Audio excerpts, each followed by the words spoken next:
class here in in Shmiras HaLashon. We did Avas, I said already. And today's chapter, we're going to talk about complaining. So it's interesting.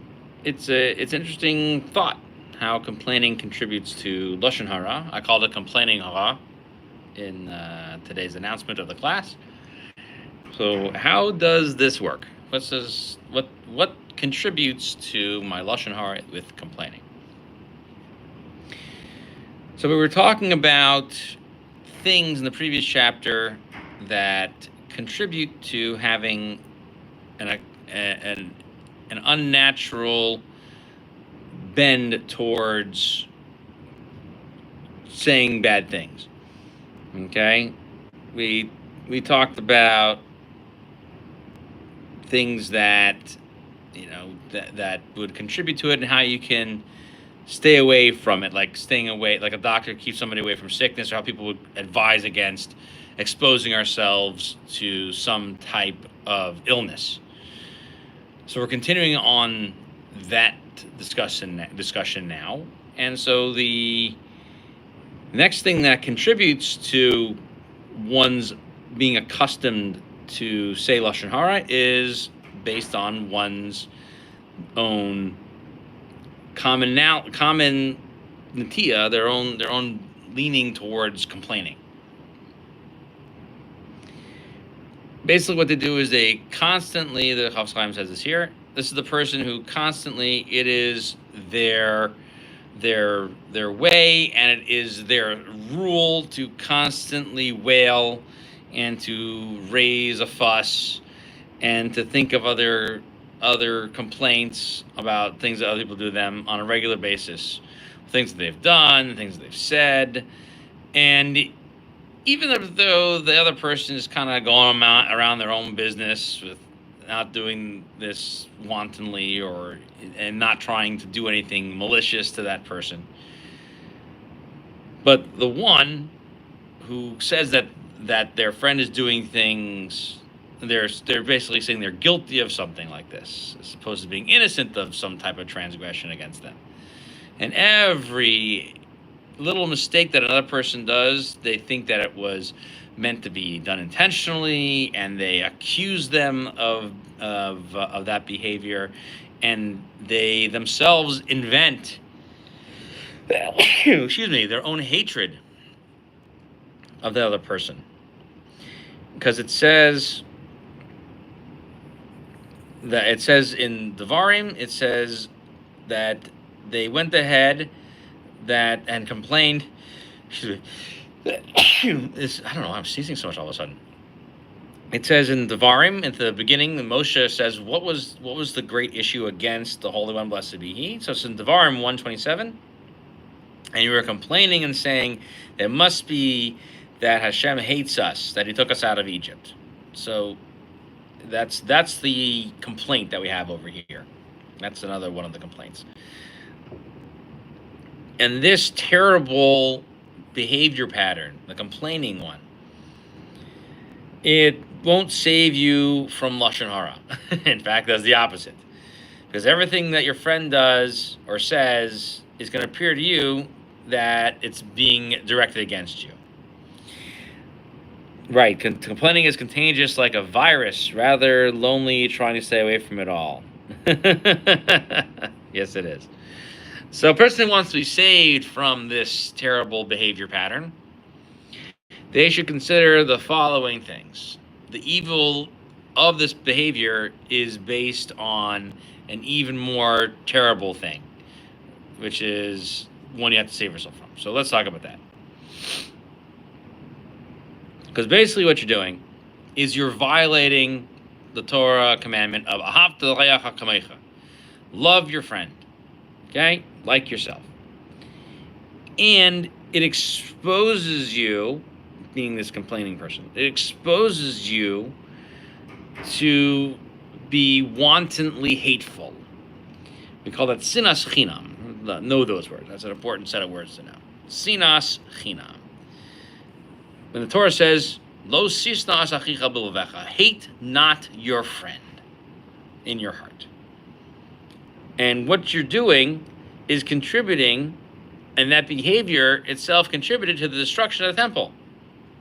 Because the Gemara says in Yuma 9b, and it repeats the same story again in Gemara and Shabbos, that's on 32, that sinas chinam is what brings about the greatest amount of conflict in a person's life and in their household. And it causes also women to miscarry, and it causes children to die before their time, like when they're young. And these are all things warned about in the Talmud.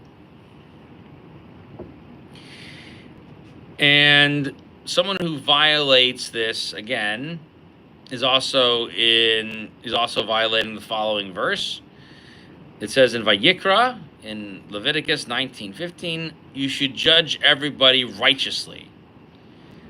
And the rabbis of the Talmud explain, the Chazal explain that you have to judge everyone that way. Okay? So you have to, when we say that they should be judged righteously, it means that you should have a favorable opinion of them. And the Sefer HaCharedim says that in a way in which one wants to tilt the scales towards someone's liability, and when you do that, you're actually like you are lining up a chariot to produce more of these shells of uncleanliness, klipo, as they call them, klipos. Okay, and those things are called chova. So, and that's why a person who is so exposed to this behavior will also do what's called the choshed b'ksherim. They'll suspect decent people. And the Gemara says in Shabbos 97a that one who suspects good people will be smitten in their own body. Okay, so you want to know why your body hurts? Because you don't like good people, right? Why am I having all these body aches? Because you don't like people. You treat them poorly. You judge them unfavorably. And also through this, you're also going to oppress people through your language, which is another prohibition. And you're going to embarrass them, which is another prohibition. And you're also going to increase disputes. Stack it on. This is a punishment burger at this point. And the punishments are so severe. And we mentioned these punishments in gate 1, number 15. Okay, so the previous gate. So having considered all this, if you want to spare yourself from these layers of destruction, then get away from it. And then things will be good. Now, some people get so used to committing these sins that really they think these sins are now good to do. That's the worst thing that can happen. Because that means you've succumbed to your own evil inclinations. And succumbing to that is not part of Lashon Hara. Okay? And you're going to convince yourself that's not part of Lashon Hara, is what I mean. And a person who does these things, the Torah says to them about the prohibition of Lashon Hara, it says they think it's permitted to go ahead and humiliate and confound and belittle others.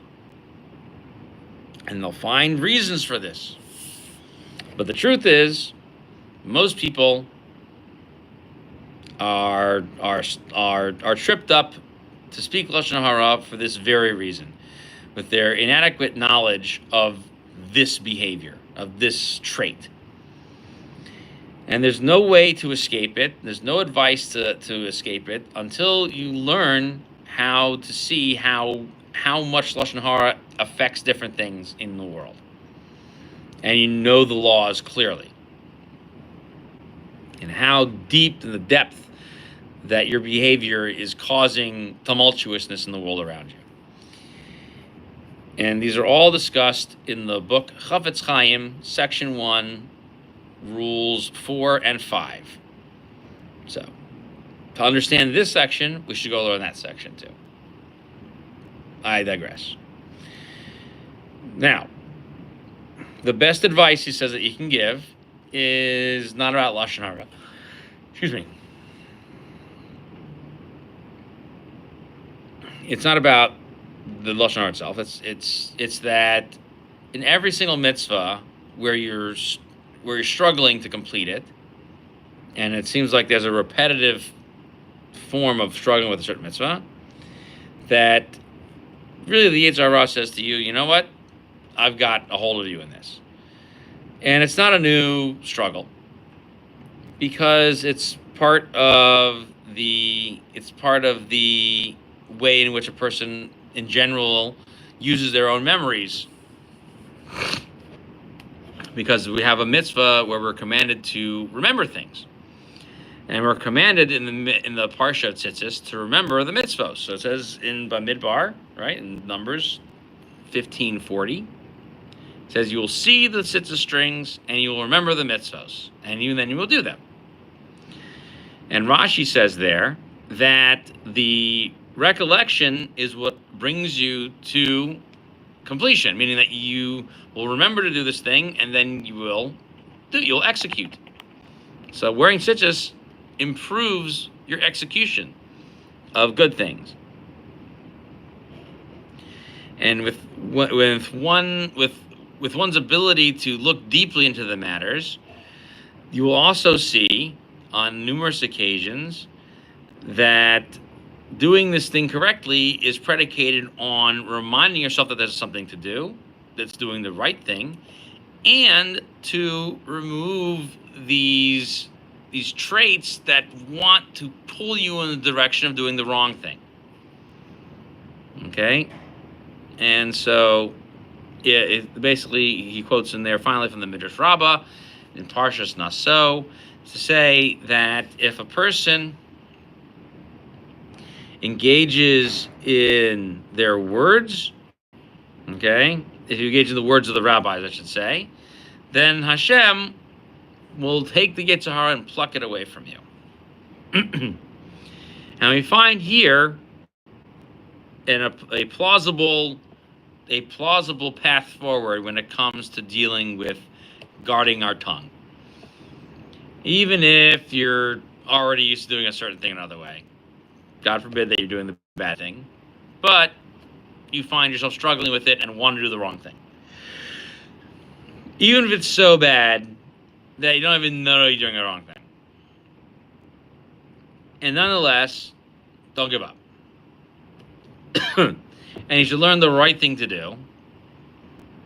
And reviewing the laws many, many times, then you will learn to do the right thing as part of your own regular nature. That at first you're going to say at the end of every single thing that you do, and every single thing that you say, will be the right thing. And you won't even have even the slightest inkling of lashon hara. You're going to notice in every little thing you say and do that the Holy One, blessed be He, inclines a person to take note and to be involved with other people so that you know what they're feeling. And when you see even the slightest bit of things that you're saying as impugning somebody else, you're going to take notice of it. And he says a similar thing as the rabbis say this, like Warren Chulin, that a person looks at every single thing they say. And the strength that you develop through this will help you learn Torah better. Because when you say something that comes from you, what you think and what you speak, you're going to choose wisely. You're going to choose the most appropriate thing to say. And the rabbis say this in the Gemara in Eruvin. It says that the words of Torah are life to you because they find the right things to say out of your mouth. And so therefore, all things that are related to speech are going to be improved. As long as you are inclining yourself to studying what you say and how you say it, and to accustom yourself to doing the right things, and you take numerous opportunities to make the improvements.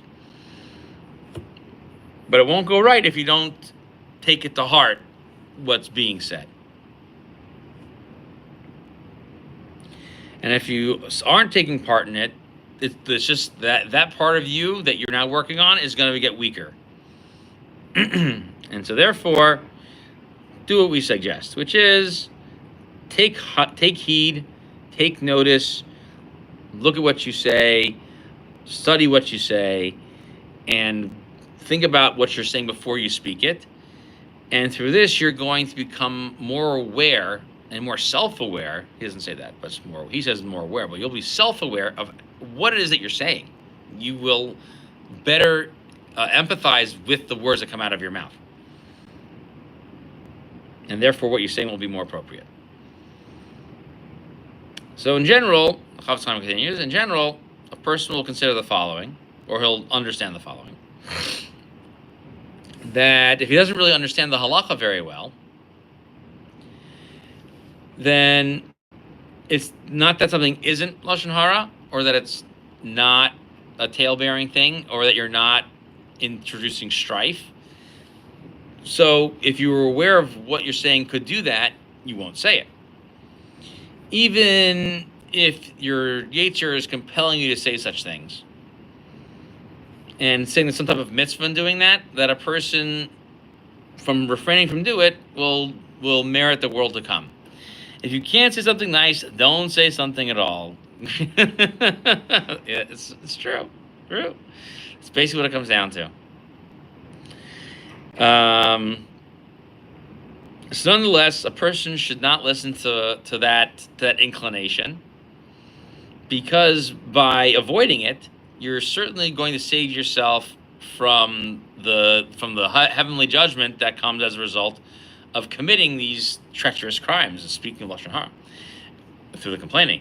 Because even if it were true, right, what you were saying, they're going to ask you from above, right? The heavenly court's going to ask you, so why didn't you protect yourself from this person in this matter? Because there was a way that you could have done it where you could have earned a mitzvah.